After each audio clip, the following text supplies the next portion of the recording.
Hello, everyone, and welcome back to the YouTube audiobook series for The Snake and the Rose, written by Abby Matthies. I am Abby Davis, and today we will be reading Chapter 18. If you missed Chapter 17, I would highly suggest going back. A lot of stuff has happened, but I also want to give a fair warning on this video, on this specific chapter. This chapter contains triggering content about sexual acts and violating matters. If you are someone who is triggered by these topics or are sensitive to them, please skip the timestamp that I will be displaying on the screen. I know that the event in this chapter can be very triggering to some people, especially if they have experienced it. So, this is your warning right now to make sure that you fully know what's going on. The intro is here for you to warn you, but if you are ready to go and want to keep going, we will continue on with the reading. Chapter 18, Violation.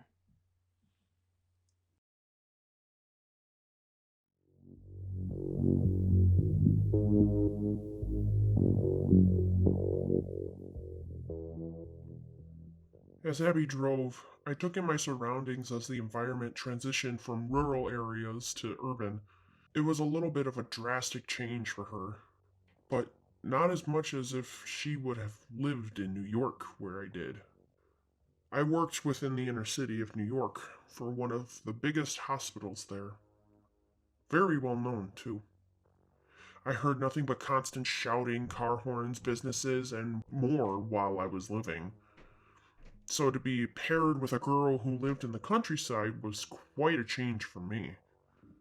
However, the city we drove to was still busy enough. Lots of people walking the streets and some cars driving along with us.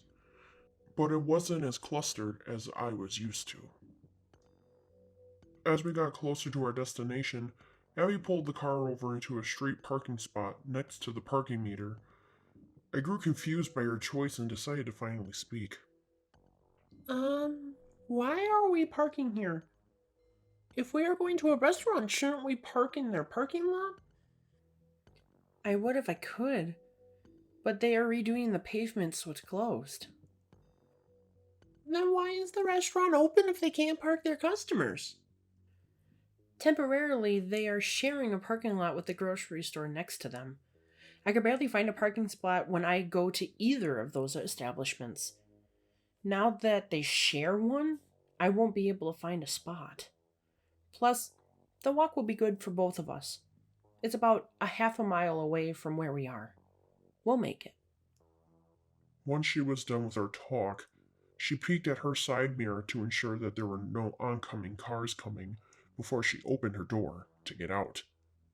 I followed suit and exited the vehicle to stand on the sidewalk. Abby kindly paid the parking meter for about 2.5 hours to give the meetup enough time to last. I wish she would have paid for less, but that's not my decision to make. Once she was officially ready, we started to walk and make our way to the restaurant. As I managed to step behind her, I kept my eyes towards the ground, trying to steady my chest. Abby did walk kind of quicker than what I was used to. I mean, her fast walk was a slow pace for me because of my original size. However, being around her height now finally gave me a sense of how fast she paced for other humans. Fortunately, though, she noticed what was happening and slowed herself down so I could walk more naturally. After about a minute into our walk, I started to feel extremely insecure about myself. The reason being because I could see the male population stare at me as we passed each of them. Like any male bachelor would, they stared and whispered like I was the hottest new female on the market. I knew before this that men could act like pigs sometimes. Even when I was single, I'd never act like the ones that surrounded me currently. If a girl was interested in someone, I knew they would ask and interact with the person. That goes for everyone. It wasn't subjected to just one gender or another. However, The way the men displayed themselves made me feel like I was just some toy that they wanted to play with and have intercourse with, which I hated with a passion. So I did my best to hold my head up high and keep walking. After about 2 minutes into our walk, Abby pointed out that we were about halfway to the restaurant, which ended up relieving me a little bit. Unfortunately, though, that relief didn't last long before I spotted 2 potential men that would act out at seeing such a female on the street.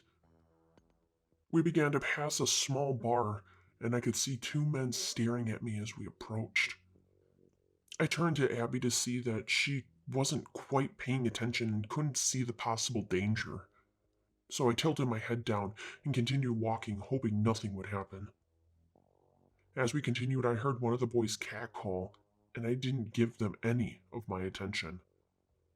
With just that, I understood why most women didn't like being catcalled. It made me think that all they wanted me for was my body. They take looks over personality. They didn't care about knowing me before acting like a fool. It was disgusting and made me sick to my stomach. After fully passing the bar and continuing on our path, I suddenly heard running from behind us, and my breath picked up a bit. I was hoping my brain was overreacting and a jogger was running through the crowd. However, it wasn't. For within an instant, Abby and I were stopped abruptly by the 2 older men from the bar. She jumped back from the scare, and I stepped back along with her. The 2 men gawked as they proceeded to practically drool over me. This exact moment was something I was deathly afraid of. I knew this new body was only going to bring problems and strife because of dirty men like these ones. Despite my thoughts, though, after a few seconds the first man decided to break the awkwardness and speak. Damn, you are one of the finest women I have ever seen. With that pickup line, his buddy next to him tapped his arm a couple of times and spoke also. Yeah, do your thing, Tyler. As he began to cross his arms, the first man stepped closer to stand directly in front of me as he continued his advance. Now, can you tell me why such a hot woman like yourself is walking next to this piece of trash? Hey! Abby said, offended by the comment. Before she could say anything more, the second man stepped forward to interrupt. Shut up, you fat pig. Let the legend Tyler do his thing. Hey now, there is no need for these rude comments, especially towards my friend. I said, getting involved. Oh, come on now. This fat roll of a human is your friend? I don't believe that for a second. But you know, you could ditch her and have an actual good time instead of pretending to have one. What do you say?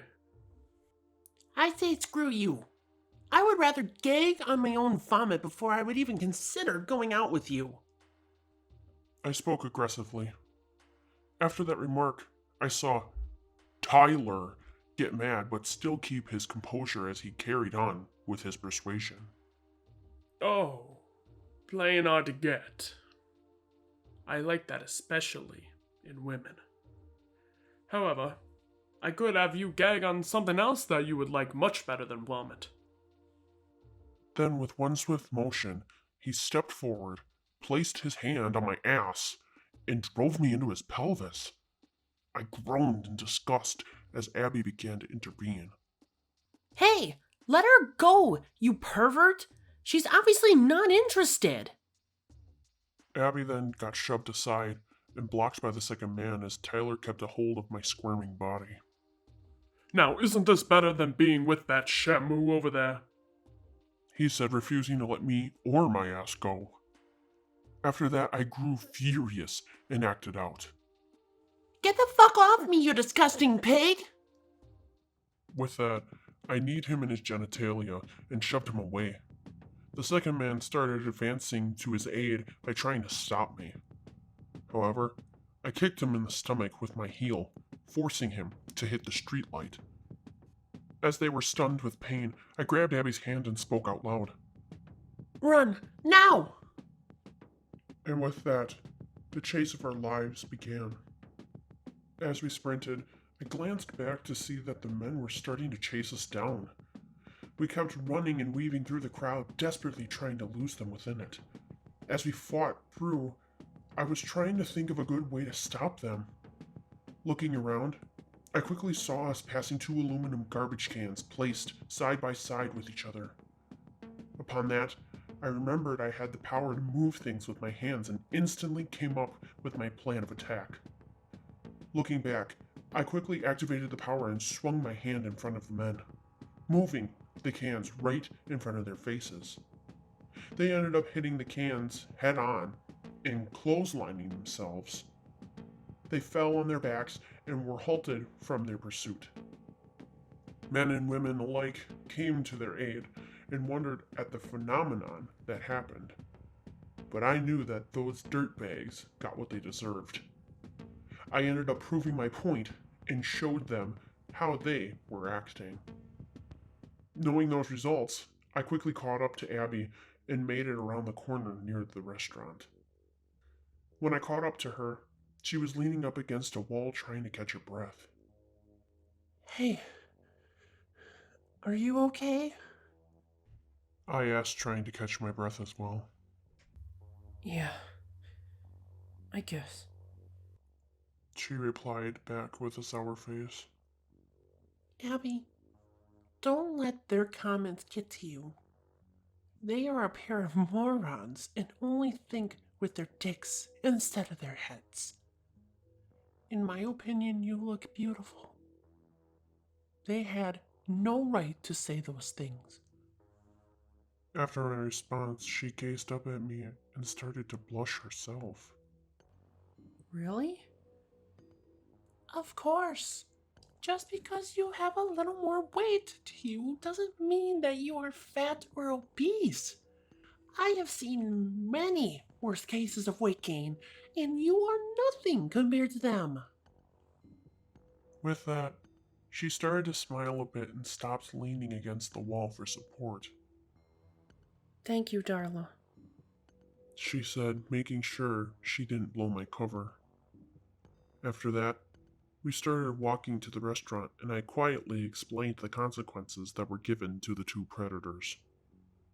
Once we approached the restaurant, Abby pointed out that her two friends were standing in front of the building waiting. As I started to analyze, I saw a female with long ginger hair that had a half-up, half-down hairstyle to make her seem elegant. Along with that, she was skinny and wore a bright pink tank top with blue short shorts and flip-flops. As for the gentleman, he had silver hair and wore a blue button-down short-sleeve shirt, blue jeans, and black sandals. Before we got too close, Abby quickly spoke, refreshing my memory. Remember, just follow my lead and stick to the story. We will be fine. I hope you're right. I replied back. After that, I straightened myself and combed my hair a little to make sure I looked presentable. There she is! I assumed Scarlett said as we were now standing in a little group. The gentleman displayed a big smile as he looked at Abby and also voiced his opinion. Abby, it's great to see you again. And he bent down a little to embrace Abby in a huge hug. She accepted it and hugged him back with the same amount of affection. After a few seconds of that, they unraveled their arms and began the small talk. Sorry I'm a little late. I parked on the street. You're all good, Abby. I am just glad you made it, seeming how you forgot. Yeah, I'm sorry about that again. It's all right. Happens to the best of us. Since that is out of the way, could you kindly introduce us to your friend standing next to you? Damien asked politely. Oh, where are my manners? Damien and Scarlett? I would like you to meet Darla. She is new to the area and is currently going to the same college as me to be a nurse. Well, it's nice to meet you, Darla.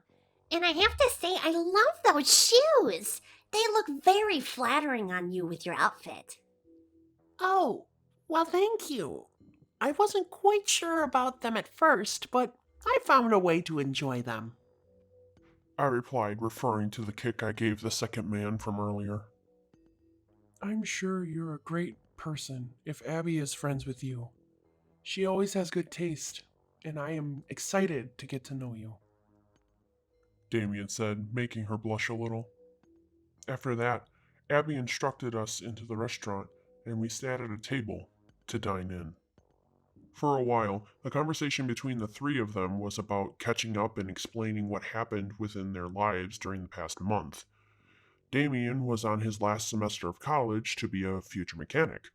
He finished his semester with straight A's to make his mother proud and is on his way to graduating. He also has been working on side jobs, fixing other people's cars, getting a little more extra cash. But otherwise, he worked at his job as a mechanic assistant from lack of experience. As for Scarlett, she was the one who took up the most conversation. She wasn't scared of sharing her opinions, which could be good and bad. While Damien spoke, she would intrude and somehow make the topic relate to herself. But anyhow, she blabbered about how her boyfriend was a rich IT manager and how they went to the Bahamas for their 4-year anniversary of dating. And for the beginning part of our meetup, that's all she talked about. Just her and her wealthy boyfriend. It made me believe she was constantly drilling it into our heads as if it was some sort of trophy or to make us envious. If only she knew that I made 10 times more money than her boyfriend as a doctor. She would be making appointments on purpose just to check guys out. However, I held my tongue and pretended to care. As she talked, I sat still, kind of rubbing my face. I couldn't help but reflect upon why Abby would even be friends with this girl. She seemed very self-absorbed and didn't quite care about her friends.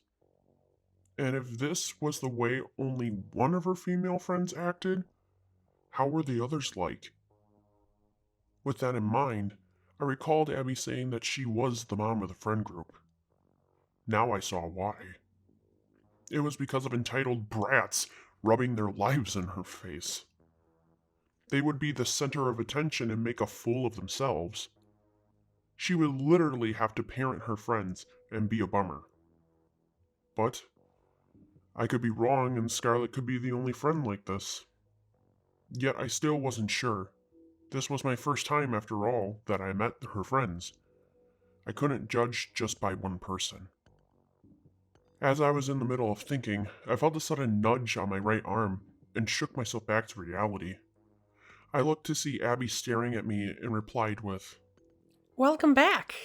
Scarlett was asking you a question, silly. Oh, I'm sorry. I guess I just got lost in my own thoughts. Can you repeat your question, please? I asked who gave you that diamond necklace around your neck. Those had to be a lot of money. Do you have a sugar daddy of your own? Listening to that question, I wanted to vomit. Is that all she could think about was boys and money? And another thing, what the hell does she mean by diamonds? The only thing I had around my neck was that stupid collar. Trying to hide my confusion with a chuckle, I brought my hand up to touch my said jewels and felt a phantom necklace around my neck.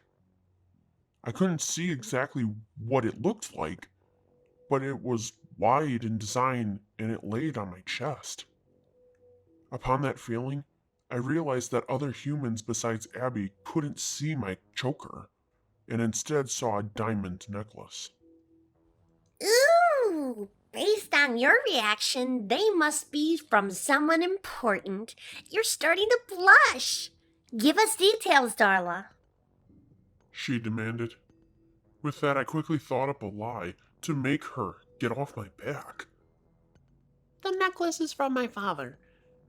He got it for me on my 18th birthday as a welcome to being an adult present. He wanted to give me something that I would always remember him by, even if he wasn't around. Gazing at Damien and Abby, they both displayed faces of awe as it was a touching thing for my father to do.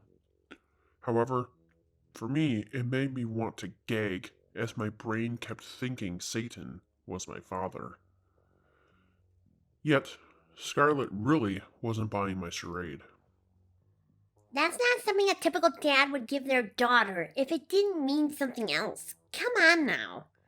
That has to be from your boyfriend. Now, Scarlet, not everyone has to have a boyfriend or have daddy issues like you do. At that remark, Damien started to laugh while Abby and I sat there in shock. That was an extremely low blow.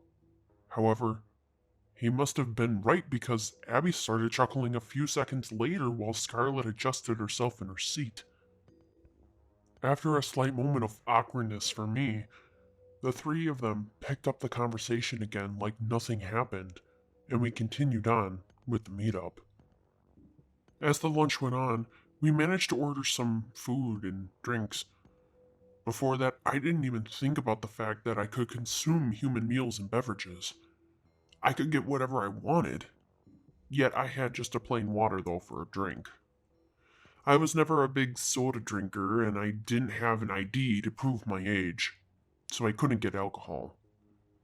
However, for a meal, I had an 18-ounce sirloin steak with onions and mushrooms with a side of loaded mashed potatoes. It came out steamy and sizzling as if it came right off the grill. Just hearing the sound alone concluded that it was cooked fresh. At the sight of everything on my plate, my mouth started to water, and I immediately dug into it. The food down in hell was okay, but it catered to more of the natural-born demons rather than fallen demons from Earth. The most popular meal around was slimy slugs drenched in a mysterious green ooze. The slugs and goop were placed in a bucket so people could easily eat them on the go. However, I had my places that had more humanized food. They had to have some places to cater to the more human-like demons like myself, but not much. Nevertheless, nothing down in hell compared to the savory, delicious taste of a good steak made on Earth. I finished every bite of my meal within about 5 minutes while everyone was still eating and talking. I seen Scarlet didn't look very impressed by how fast I ate, and spoke upon it in a rude manner. You don't act how you dress, huh? And what is that supposed to mean? I asked, trying not to sound aggressive. You look so formal and girly, but yet somehow you act like Abby. I thought you would be different. Okay, Scarlet. We get you are looking for more female friends like you. However, you shouldn't have judged a book by its cover. This should be a lesson to everyone that looks can be deceiving. But nevertheless, we accept everyone for who they are and what they are. There is nothing wrong with being more like a tomboy than the stereotypical female. I nodded my head to Damien in agreement while Abby smiled. Scarlet just brushed off the incident and started talking more about her boyfriend and her family. As she began blabbering once more, I decided to talk to Abby in the head. Abby, can you hear me? Yes, I can. What's up? I am trying to listen to Scarlet so I can respond appropriately. I understand that, so I'll be quick. Your friend Scarlet is so self-absorbed. Why are you even friends with her? She seems really toxic. Because we grew up together. All she really wants is girly friends. I still care about her though, and don't want to break the friendship because of how she is. Well, I can understand that a little bit, I guess. I am not going to tell you what to do with your friendships. Well, that's rewarding to hear. But wait a minute. What? What's wrong? I asked curiously. Darius, your voice in the head is still the same. I can hear your male voice. With that statement, I became shocked but tried really hard not to display it upon my face. I continued staring at Scarlet and reacted to Abby's statement. Really? Why would my voice be the same as before in my head? Regardless, I am going to be thankful for that and for the fact that we are somehow pulling this off. Amen to that. And with that, we ended the conversation within our heads. About 3 minutes passed and the trio finished their meals. I began to fidget with my fingers on my right hand. I couldn't find any way to connect to their conversation. I wasn't a true girl and I haven't lived a human life in years. I didn't want to say something and contradict myself, so I found it best to just let them interact while I stayed quiet. I wasn't supposed to be a part of this meetup in the first place. This was about them catching up and Abby having a good time. I figured I could at least give it to her and stay out as much as I could. As I continued with my fidgeting, I heard a familiar voice sound in my head. So, how are you liking your new alterations? Satan said, intruding on my thinking. Huh? What are you doing in my head? I hear your voice hasn't changed for your thoughts. Damn. I would have loved to hear you whine like a helpless woman. Why would my voice change within my head? It's my consciousness. My male mentality and true self. You know what? I am not getting into that. What the hell do you want? I snarled, getting to the point. I want you to answer my question. He said, a little annoyed. And what is that so-said question? I asked, replying with the same amount of attitude. Do you regret the decisions you made? I didn't believe that was the question he asked before. I knew it didn't sound right, but I still answered him. The only decision I ever regretted was making that stupid deal with you years ago. Oh, I'm sure that's not the only thing you regretted. You can't fool me, Darius. I started getting annoyed at his entitlement and decided to test my boundaries. Why is this important right now? If I can't fool you, then why do you have to ask me all these stupid questions? Just to see how much I need to worsen your punishment. Worsen?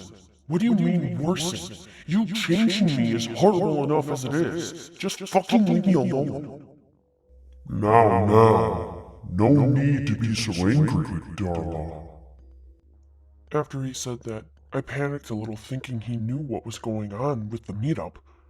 However, I didn't want to tell him outright to see if he did know. Don't call me that. My name is Darius and you know it.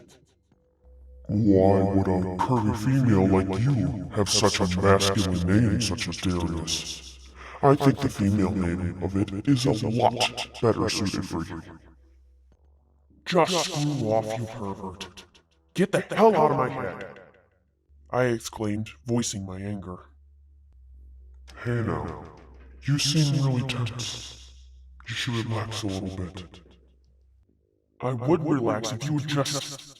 I said abruptly, pausing in the middle of my statement. As I spoke, I started feeling a slight pulsing wave growing within my nether regions. It was faint, however, it was enough to annoy me as it made itself known to my body. So to counteract it, I tried to adjust myself while sitting in my seat. Although despite my attempt, it somehow lingered and circled within the area as the feeling confused me. What happened, Darla? I can hear your leather pants adjusting from down here. I felt so disgusted by his end remark, but nevertheless, that was the least of my problems. This weird sensation kept making me uncomfortable as I kept trying to make it go away. Because of what he said, I knew he was causing this to happen. As for what it exactly was, completely baffled me. It was like he was purposely trying to make me more uncomfortable than what I already am. So with that in mind, I started to scold him. Satan, I know you're doing something. Whatever it is, you better stop. Why would I stop now? I told you you needed to relax. I'm just helping you out. Just relax and submit. After his nasty remark, the pulsing wave somehow increased itself and made my thighs squeeze together. I felt my eyes widen a bit from the suddenness, and I placed my hands on my legs to steady my body again. I tried making my actions look intentional as I leaned myself forward to try and tame the sensation once more. But yet, it stayed without letting go of its intensity. As I was having this little episode, Abby noticed and spoke out loud. Darla, are you okay? Yeah, I'm fine. I was just readjusting myself. My chair is getting the best of my bottom. I said, chuckling, trying to make it sound like a joke. Oh, okay. Makes sense. We have been here a while. I suppose we should grab the check. That may be best. Plus, then the restaurant can get more business and fill this table again the sooner we leave. At that moment, Abby nodded at me and waved at the waitress to start the payment process. I was relieved that we were able to get on the same page about the check. But yet, she still didn't know what was going on. Yet, whatever this was, I could deal with it without being seen in public. This wasn't even close to relaxing me in any way, shape, or form. All I felt was confusion and annoyance. Satan really wasn't trying to calm me. If he was honestly trying to, he sucked at doing so. Whatever the hell you're doing, it isn't working. You suck at trying to make someone relax, I said towards Satan. Well, then I guess I need to try a little bit harder. Then without delay, a huge wave pulsed and started to spread to every inch of my body. My muscles convulsed with tingles as my face gave a brief smile for some reason. I realized the expression I made and quickly wiped it away as I thought about what was happening. This time, when the wave increased, it made my body feel good instead of uncomfortable. This foreign sensation was new to me in the demon world.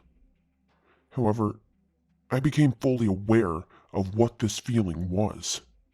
I haven't felt anything like this since I was living. The last time I felt this way was with my wife, as we kissed in the kitchen the day I was taken away. It was that exact moment I knew Satan was spreading pleasurable waves to my body, and his plan to make me relax was by turning me on. Abby, Damien, and Scarlett all gazed at me as I started to clench my chair a bit. Confused by my reaction, Abby spoke out for her entire friend group. Darla, what's wrong? You're shaking. I'm fine. I need the bathroom. I quickly responded as I stood up to get myself away from the public. Once I entered through the restroom door, I rapidly closed and locked it to keep everyone out. The bathroom was for one person, so I didn't have to worry about anyone else being present or hiding in a different stall. Yet I was far from relieved. I started leaning myself over the sink, trying to steady my rapid breathing. At my attempt, I heard Satan in my head again. Now, is that a little better? I think you just need a little extra intensity to start you off. I kept trying to calm my breathing as the pleasurable sensation lingered. The feeling was just circling throughout my body and wouldn't dissolve, especially within my undercarriage. I wanted to scream and shout for someone to help and stop this madness. But I would look insane to the humans. So after a bit, I finally responded to him out loud. You are fucking sick! This isn't right and you know it! I'm just trying to do what's best for you. There's nothing wrong with this. Just a demon overlord helping one of his citizens. Once I know you're relaxed, I'll leave you alone. Another strong wave of pleasure struck my body again and made me start to moan. I quickly covered my mouth to mask it and shoved whatever was left down into my throat.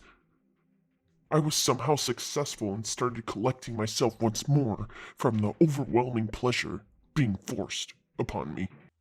What part of this is supposed to relax me if I... And before I finished, he sent another wave, making my body weak as a moan tried slipping out of my mouth again. However, before it could fully come out, I covered my mouth, once more letting my hand absorb it. Come on, Marius. Just let go. Let your body sink with pleasure. At this moment, I was holding on to the sink for dear life. Everything was getting too much for my body to handle. If I wasn't relaxed enough for him now, when was I going to be? As that question came into my head, the answer revealed itself quickly as I realized how much pleasure was built within me.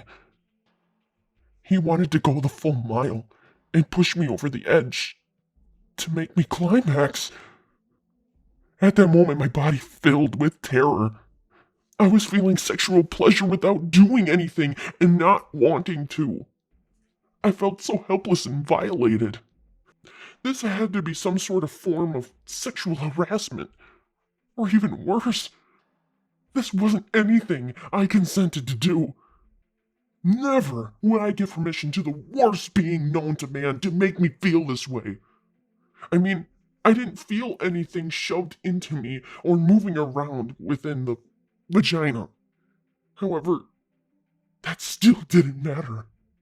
This wasn't acceptable, and the only person who had the right to make me feel this way was my wife. Unfortunately for me, I didn't have any way of stopping this.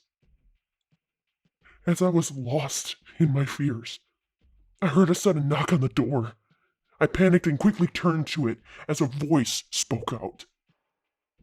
Darla? Hey, it's me, Abby. Open the door, please. It was my protector child. I really didn't want to let her in, but yet I didn't know what else to do. My mind could only think about how I would be subjecting her to yet another horrific sight. Not to mention awkward as hell because of the situation. Although this was terrible and I didn't want her knowing, I had to inform her on the events taking place. I couldn't just leave her in the dark. So I stumbled my way over and unlocked the door for her to come in. As she entered, I stepped back and tripped, hitting the wall as Satan was cruel and sent another wave to my body. I managed to hold myself up using the windowsill as she closed and locked the door again. She stepped closer to me in distress and began to speak. What the hell is going on, Darius? Oh, this will be fun. Tell her, Darla. He antagonized as he initiated yet another wave, making me convulse and twitch. I tried to talk, but all that came out of my mouth were stutters. Hey, I can't understand you when you're stuttering like that. Either calm down and tell me, or talk to me in the head. What is going on with you? It's him. It's him. I said as a moan came out from the built-up sexual arousal. I could feel my legs starting to buckle on themselves, but I kept myself up, using all of my arm strength. Her face grew confused and shocked at the same time, after my response. Wait, you mean Satan? Him? What's he doing? He's being sexual and sending impulsive waves to make me climax. I firmly stated in the head, glaring my eyes towards my pants. She brought her hand up to her mouth, and her eyes widened from the disturbing information. I could see she didn't know what to say about it, but she eventually found herself asking, So what the hell do we do? Are you just gonna have to ride this out in the bathroom? We can't just stay in here forever. Other people have to use this bathroom. Well, I kind of have to stay in here. I can't go out there like this. You will have to wait for me and let Damien and Scarlet leave. I don't know what else to do. I can't have control over this. I said, trying to shift myself, but made the sensation worsen. Abby noticed my legs were starting to collapse on me, and she walked over to grab me by my arm. I know it's hard to move, but let's get you to the toilet so you don't fall into the ground. Acting upon that idea, she pulled me by the arm, making me sit, as I kept groaning. As I sat trying to breathe, the pleasure kept growing to where loud moans started to slip out. She quickly covered my mouth in reaction and started to cringe while all my muscles convulsed. The pressure was becoming too intense. Now there really was only one way to calm down from such an immense amount of arousal. And I was dreading that conclusion. Once the moan subsided, Abby uncovered my mouth and said, I know, I'm sorry. Just try not to think about it. At that phrase, I stared at Abby aggressively. How was anyone not supposed to think about sexual pleasure that they couldn't control and didn't consent to? How could anyone not think about how their body is being violated? So I made sure to let her know how I felt about her advice. That is the worst damn advice you could ever give me. Another huge wave of pleasure flooded my senses, making my body shake and quiver. Another moan started initiating as I quickly swung my hand up along with Abby's to mask it again. This was a constant battle with my own body. We were both trying desperately to hide the chaos behind closed doors. Yet as we were trying, we heard a knock sound on the door. Hey, Abby, it's Scarlet. Is everything okay? She asked. I rolled my eyes in distress and panic as I seen Abby grow worried. Oh, yeah, Scarlet, we're fine. Darla is just having some stomach issues. She just needs to get home and rest. I'm helping her wash up now. As she responded, she quickly ran to the faucet to turn on the water to make the lie sound real. However, she ran back to me as I kept clenching onto the toilet seat with my hands. And now, for the finale, Satan said within my head. And with that, wave upon wave of pleasure filled every inch of my body. Each one continued sending me higher and higher to where the moans started beginning and growing louder.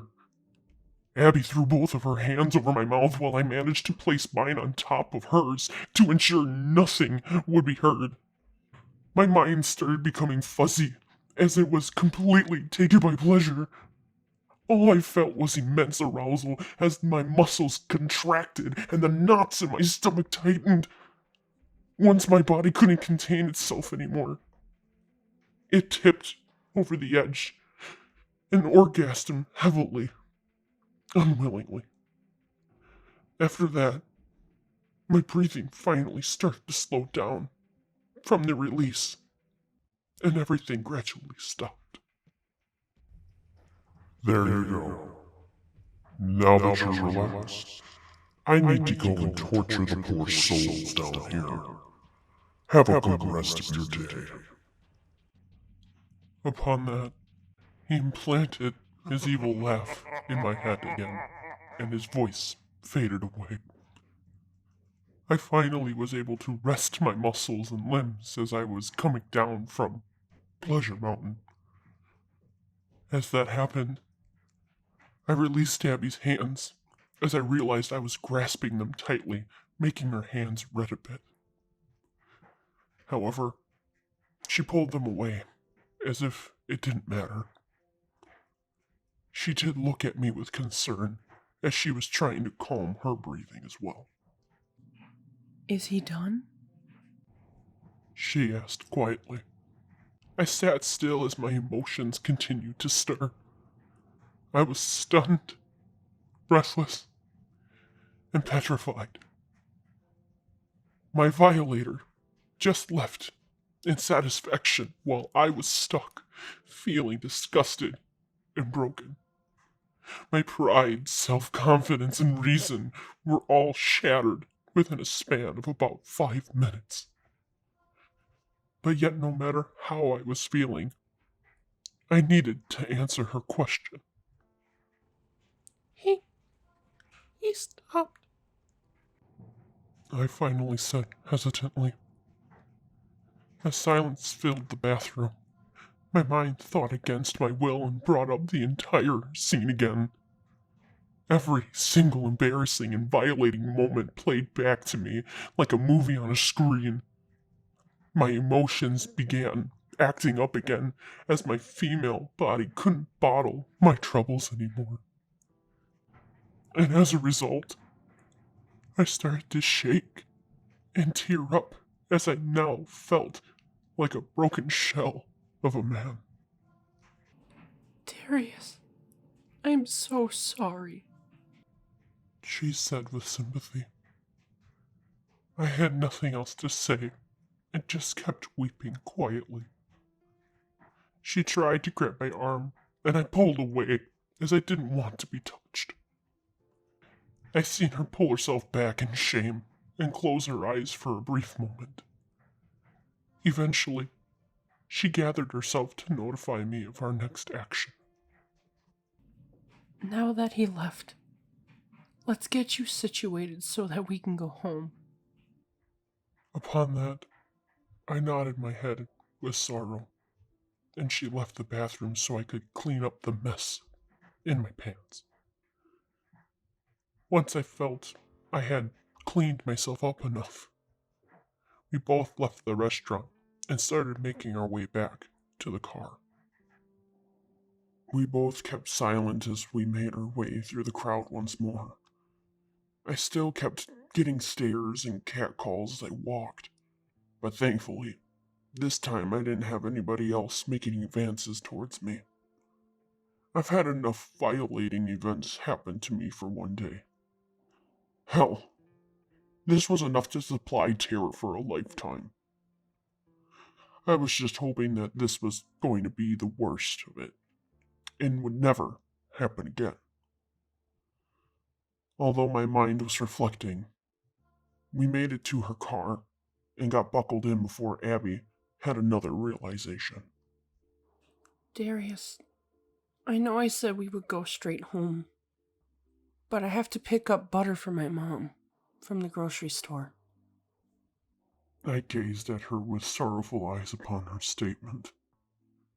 However, I nodded my head, remembering she told her mom she would do that before her promise to me. So she shifted the car into drive, and we drove to the store. As we arrived, she pulled into a front row parking spot and parked.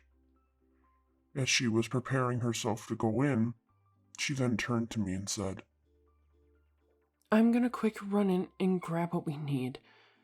My mom did text me to get more eggs and orange juice along with the butter, so I'm going in quick while you stay here. But won't I teleport to you? I'm technically still a demon, you know. I asked. I don't know. But yet you ran to the bathroom in the restaurant and we were pretty far apart. I think you will be fine. With that, she opened her door and exited the car. I watched as she paced into the store as I sat in the passenger seat. I waited a brief moment for the teleporting feeling to begin, yet it didn't form. So during this time of silence, I took the time to reflect on the first part of being out and not the second. I never wanted to talk or think about the other part ever again. But regardless, I remembered how we ended up running away from those two men who treated me like a trophy and Abby like trash. I recall kneeing the one in the genitalia and front kicking the other one with my heel. Thinking about my stiletto heel digging into his stomach made me cringe a little. Yet, I knew it was for self-defense. I also remembered the running which resulted in a pursuit from the two predators. Playing the memory at a slower pace, I took note that Abby and I were pretty much running side by side. The most amazing part about that was that I ran in heels efficiently. But I had to say that the most amusing part of the day was the two men clotheslining themselves with the levitating trash cans. At the thought of that, I started to chuckle a little as I found it amusing. It did look a bit cartoonish after all. Another bright side I saw was finding out I could fluently use another one of my powers. So I guess there was some good from today. However, those thoughts went away soon after I began to feel some sort of energy ball forming from inside my chest again. This sensation was the exact notion I worried about before Abby left the car and I realized what was about to happen. So acting decisively, I locked her car doors and braced myself for an abrupt landing.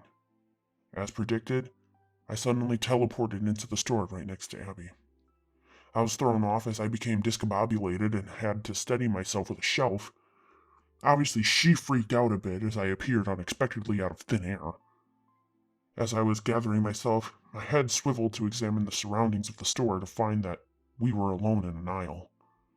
Abby asked if I was okay, and that she was sorry about what happened. Yet, I tried to be civil in my response to her. I'm fine. And it's not your fault. But can we please get this over with so we can go home? She nodded firmly, and we eventually made our way back to our home.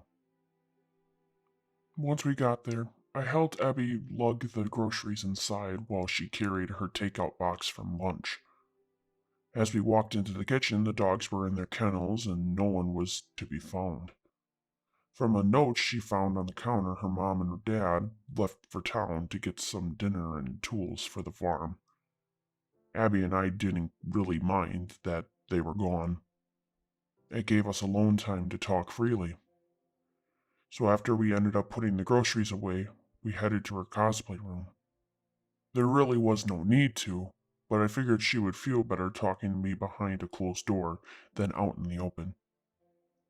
As we entered the room, I began to shut the door while Abby fed her pets. Afterwards, she brought her attention back to me and started rubbing her face. Well, at least the meetup is done and over with. She said with relief. Yeah, I guess. But this nightmare is continuing for me. I stated back, gesturing to myself. After I stated the obvious, she threw her hands up in the air in frustration and ranted. Yes, Darius, I understand that you're still a woman. I'm sorry, but I can't do anything about it. I'm sorry about what happened at the restaurant and at the store. I'm sorry about everything that has happened to you today. I already felt like shit about this whole thing before the meetup started, and now I feel even worse because of everything. You don't need to keep bringing it up. Unless that is your goal to make me feel like crap. Then proceed with what you are doing. After she said that, I kept my mouth shut and tilted my head down in remorse. That wasn't what I was trying to do at all. I just couldn't think about anything else but the gender switch. However, I also grew surprised about how she felt pity for me. It didn't seem like she would have cared, seeing how I was a demon. I never would have expected this from her, with only knowing her for around a month or so. She was by no means accepting of me fully. Yet this was what looked to be a start. Even though she stated her feelings, I wanted to ask her if she was serious or not. Do you really feel bad, though? Or are you just saying that? Of course I mean it. Do you seriously think I would lie right now? I've lied enough to everyone else. Plus, I'm not that cold-hearted. What happened to you was horrific. But if it makes you feel better, I'm blaming myself for your stupid punishment. I can't do anything right, not even when it comes to a demon that I can only see. I lifted my head up in disappointment to look Abby in the face. The feeling of shame was expressed while her body slouched to appear smaller. Her eyes were closed as she wrapped her arms around herself, searching for comfort. Upon my observation, I couldn't help but reflect on the sentence she said. I became somewhat confused at first as to why she felt responsible for Satan's actions. I realized I said it was her fault before, but it truly wasn't. I was the one who decided to run my mouth and defy him. She even said that she tried stopping me. And what did I do? Told her to be quiet. Even after everything happened, I continued to speak without thinking and scold her about decisions she couldn't even control. But yet I also thought about what led to my reactions and why problems arose in the first place. That reason was Abby being down in hell and trying to explain herself. With her statements, they eventually led to me gaining the dog collar around my neck. Yet, however tragic that may sound, I honestly wasn't mad at her for her actions. She was only trying to protect herself and defend her human life, as I was granted the chance to take that away from her.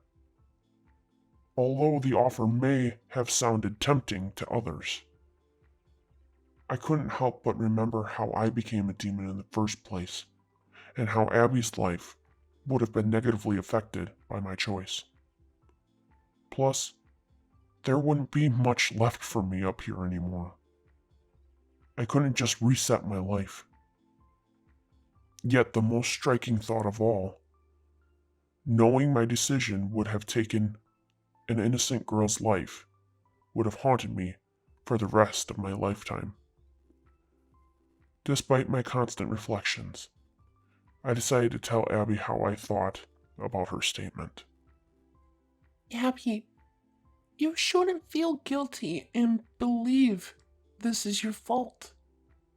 Because it isn't. She tried protesting against me, but I quickly brought my hand up with a finger to my mouth to signal her to let me speak. She eventually took note, complied, and silenced herself. I don't care about whatever happened down in hell that led to this collar being placed around my neck. You were panicked and didn't know what to do. You are also a very headstrong woman and are very independent. You didn't know what to do, and you acted accordingly to make sure your life was safe. I know I reacted very poorly when it came to my transformation, and I started blaming you for it. But I'm here telling you that I was wrong and I am sorry for my actions. I was the one who got myself into this mess. I was the fool, not you. I'm so sorry. Another silence filled the air for a couple seconds as she was taking in my apology. I was hoping she was going to forgive me, but I also understood if she didn't. Instead of replying with an affirmative answer, she asked me a question. When Satan gave you the choice to kill me for my body, and you stayed silent, were you actually considering that offer? No, of course not, Abby. I said with emphasis. Really? Yes, really. I didn't even know about that. What he said was just something brought up randomly without warning. Another thing, if I don't even want to be in this situation, why would I put you through it? Your life is way more important than mine at this point. Yours is continuing on and beginning. Mine ended years ago due to my mistake. No one else should have to pay for it but myself. After a brief moment of silence and reflection, she made eye contact with me and spoke somberly. Thank you. I greatly appreciate it. Then Abby's face showed some relief because of my response.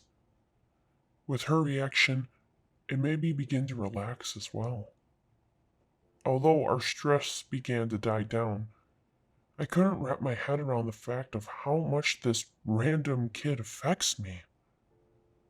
I guess it was kind of like me caring and learning about my patients within my past life. I always somehow connected with them on some sort of level. However, this was a totally different scenario. This was a random kid from Wisconsin who was forced to have me as a protector demon unexpectedly. She didn't even want or like the idea of me at first. But yet somehow, she had a powerful hold over me, and I didn't know why.